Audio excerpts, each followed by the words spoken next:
Hello everyone, you are watching Ad Plus Home Tutor, and in this session of Indian Polity and Constitution, we will study Article 55. तो शुरू करते हैं बिना किसी देरी के।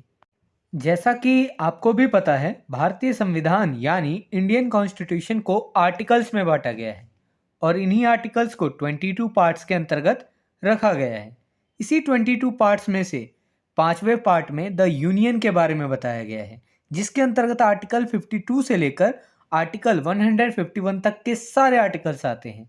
यहाँ हम बस आर्टिकल 55 पर चर्चा करेंगे। देखिए, आर्टिकल 55 पार्ट 5 के चैप्टर 1 के अंतर्गत आता है।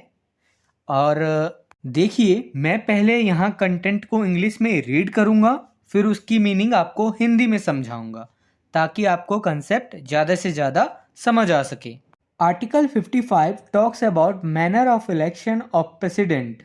आर्टिकल 55 के तहत राष्ट्रपति के इलेक्शन के प्रोसेस के बारे में बताया गया है। As far as practicable, there shall be uniformity in the scale of representation of the different states at the election of the president. जहाँ तक हो सके प्रेसिडेंट के इलेक्शन में विभिन्न राज्यों के स्केल ऑफ रिप्रेजेंटेशन सेम होने चाहिए। मतलब यह कोशिश होनी चाहिए कि हर राज्य से प्रतिनिधि की संख्या में समानता हो जो राष्ट्रपति को चुन सके ताकि राज्यों को एक समान अवसर प्राप्त हो। For the purpose of securing such uniformity among the states inter se as well as parity between the states as a whole and the union, the number of votes which each elected member of parliament and of the legislative assembly of each state is entitled to cast at such elections shall be determined in the following manner. राष्ट्रपति के चुनाव के संदर्भ में राज्यों के बीच एकरूपता यानी समानता के साथ साथ राज्यों और संघों के बीच भी समानता हासिल करने के लिए संसद के प्रत्येक निर्वाचित सदस्य और प्रत्येक राज्य के विधानसभा के सदस्य का वोट वैल्यू इस तरह के चुनाव में डालने के लिए कुछ इस तरीके से निर्धारित किया जाता है जिनके बारे में हम आगे पढ़ेंगे। Every elected member of the legislative assembly of a state shall have as many votes as there are multiples of 1000 in the quotient obtained by dividing the population of the state by the total number of the elected members of the assembly.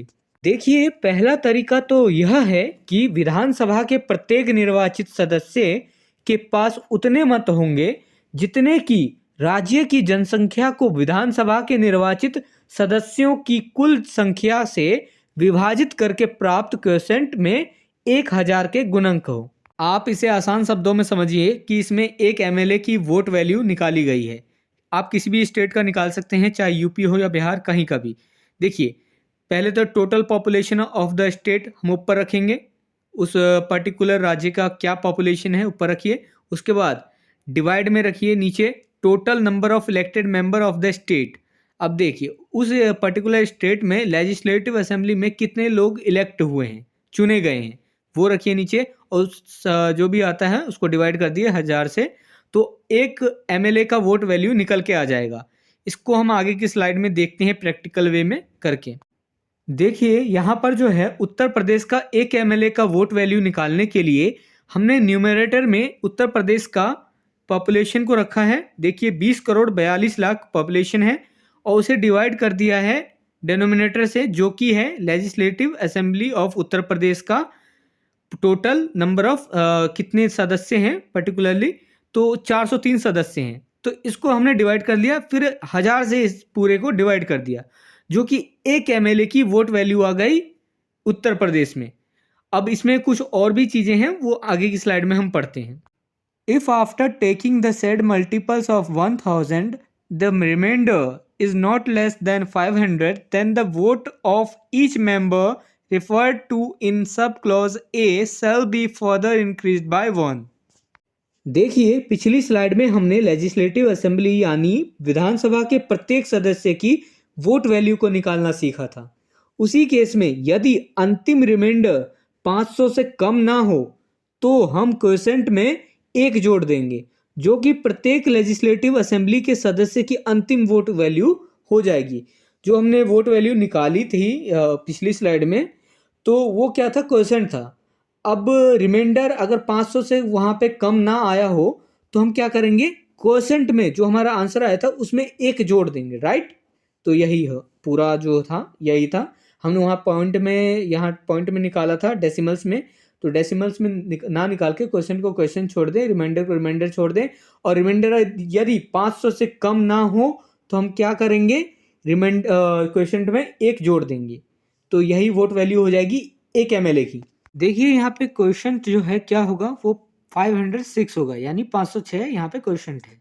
Each elected member of either House of Parliament shall have such number of votes as may be obtained by dividing the total number of votes assigned to the members of the legislative assemblies of the states under subclause A and B by the total number of the elected members of both houses of parliament, fractions exceeding one half being counted as one and other fractions being disregarded.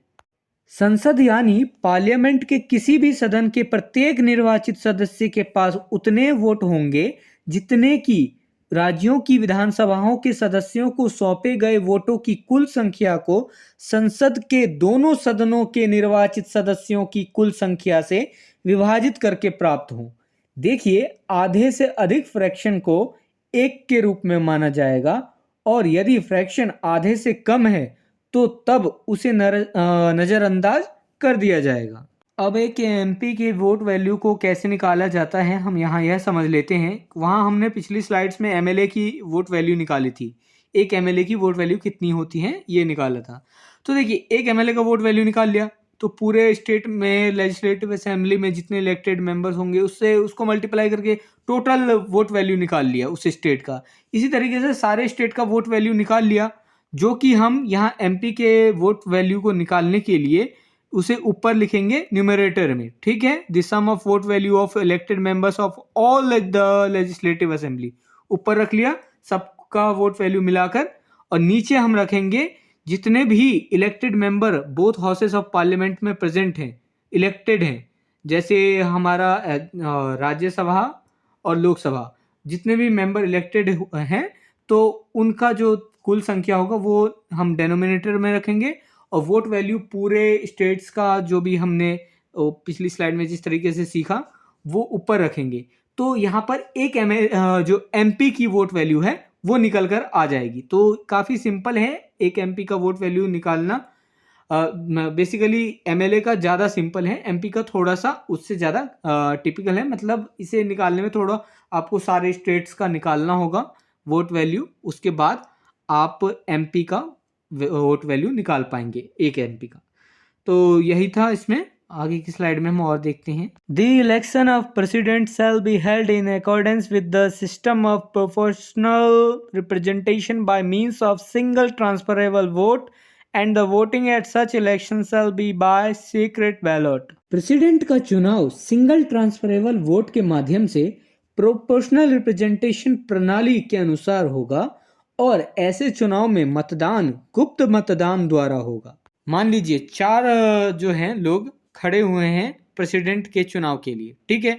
अब उनको vote देना है तो कैसे देंगे, तो हर एक particular जो लेजिस्लेटिव असेंबली का सदस्य है या फिर पार्लियामेंट का जो सदस्य है वो कैसे देगा वोट।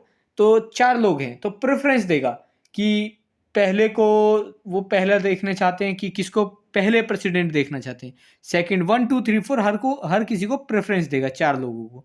तो हर कोई ऐसे ही प्रेफरेंस देगा, और जिसको सबसे ज़्यादा प्रेफरेंस मिलेगी वोटों के माध्यम से, वोट वैल्यू के माध्यम से, तो वो जो है प्रेसिडेंट के लिए चुना जाएगा। तो इस तरीके से चुनाव होता है। तो और आप ये सोच रहे होंगे कि इस तरीके से चुनाव क्यों होता है। तो देखिए, आप चुन के लाते हैं एमएलए एमपीस को, और एमएलए एमपीस चुनते हैं प्रेसिडेंट को। तो आपने भी चुन लिया और एमएलए एमपीस ने भी चुन लिया, और इसमें ज़्यादा खर्चा भी नहीं हुआ।